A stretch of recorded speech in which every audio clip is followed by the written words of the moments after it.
হাসিনার স্বৈরতন্ত্রের বিরোধিতা করার অপরাধে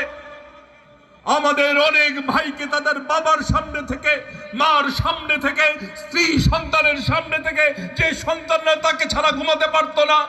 যে সন্তানরা তাকে ছাড়া স্কুলে যেত না, তাদের সামনে থেকে তুলে নিয়ে যে গুম করা হয়েছে, হত্যা করা হয়েছে। আপনারা যারা আজকে বলেন জানের ভয়ে ছাত্রলীগ করেছি, আমরা জানতাম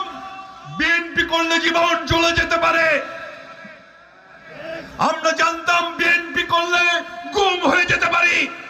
আমরা জানতাম বিএনপি করলে স্ত্রী সন্তানদের মুখ আর দেখা হবে না,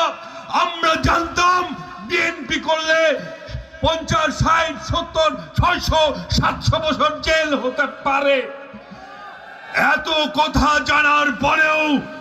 আমরা কিন্তু আওয়ামী লীগ করি নাই, হাসিনার বিরুদ্ধে লড়াই করেছি।